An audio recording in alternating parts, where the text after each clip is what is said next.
తెలంగాణ ప్రభుత్వము కులగణన సర్వే మేము గొప్పగా చేసినాం. చరిత్రలో నిలిచిపోయే విధంగా సర్వే చేసినాం. మా అంత గొప్ప పార్టీ లేదు, మా అంత గొప్ప నాయకులు లేరు. 1931 తర్వాత దేశ చరిత్రలోనే మొట్టమొదటి కులగణన అని గొప్పగా చెప్పి అసెంబ్లీలో తీర్మానం పెడుతున్నామని గత కొన్ని రోజుల క్రితము బీసీ సోదర సోదరీమణులకు ఇది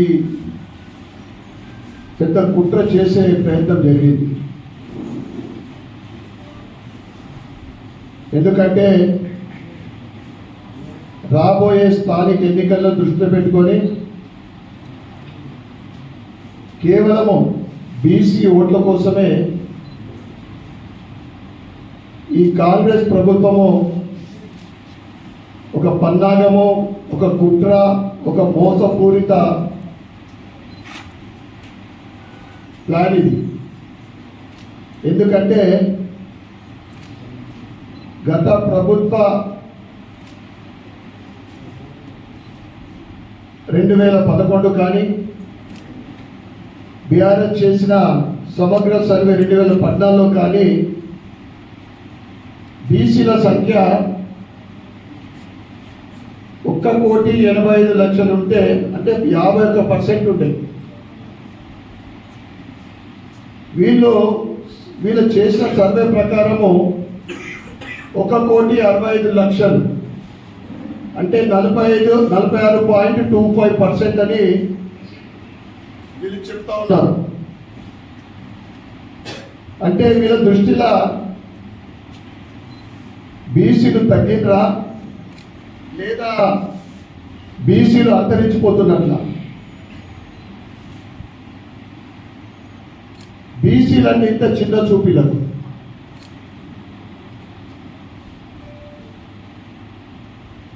అసలు బీసీ కులగణన పేరుతో కాంగ్రెస్ ఒక పెద్ద కుట్రనే చేస్తూ ఉంది. ఎందుకంటే ముస్లిం బీసీలు అనే ఒక కొత్త పదం, 10.8% ముస్లిం బీసీలట. అది కలుపుకొని 57% అని చెప్తా ఉన్నాను. మరి ఎప్పుడు లేని పదము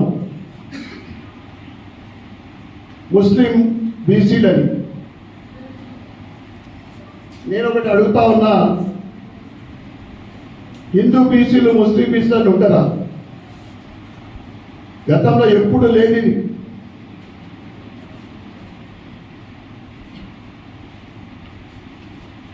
ముఖ్యమంత్రి రేవంత్ రెడ్డి గారు మరియు వారి మంత్రివర్గం మట్టి లేని తెలివి లేని చేష్ట చేస్తా ఉంది. మీరు ఏదైతే అర్థమైన తీర్మానాలు చేసి కేంద్ర ప్రభుత్వం ఆమోదింప చేయాలని ఇంకా డిమాండ్ చేస్తా ఉంది. బీసీలకు ఒక దిక్కు అనగదొక్కే ప్రయత్నం చేస్తూ ఉన్నారు. నా బీసీ ఆడబిడ్డలకు సోదర సోదరులకు అన్యాయం చేస్తూ ఉంటే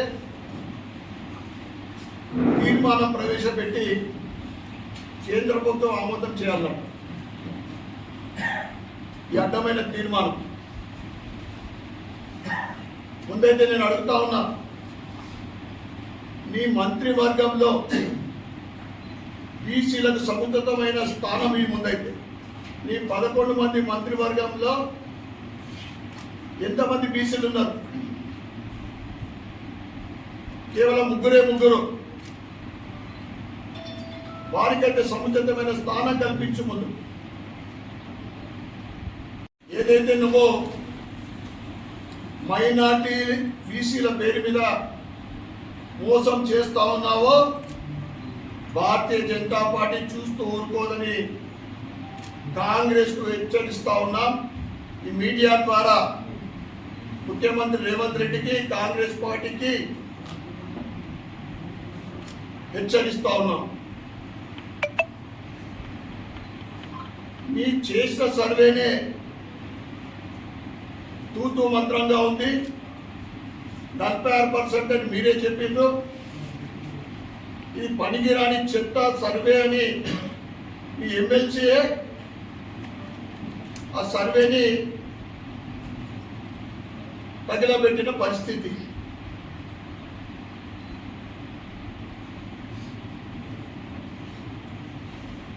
నీకు బీసీ బిడ్డల పైన ఏమాత్రం ప్రేమ, అభిమానం, చిత్తశుద్ధి ఉంటే బీసీలకు సముచితమైన న్యాయం చేయాలని మేము డిమాండ్ చేస్తూ ఉన్నాం. కామారెడ్డిలో బీసీ డిక్లరేషన్ చేసింది. బీసీ డిక్లరేషన్లో అనేక అంశాలు మేము గెలిస్తే బీసీల కోసం, బీసీల సంక్షేమం కోసం ప్రతి సంవత్సరము 20,000 కోట్లు ఖర్చు పెడతాం.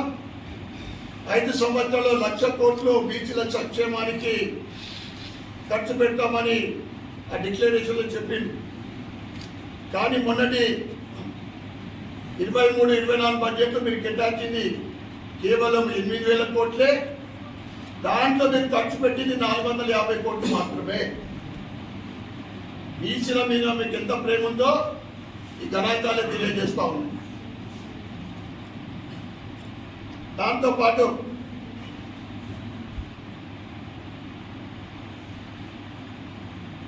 నిజంగా బీసీల పైన నిజమైన ప్రేమ ఉంటే రాబోయే బడ్జెట్లో నైనా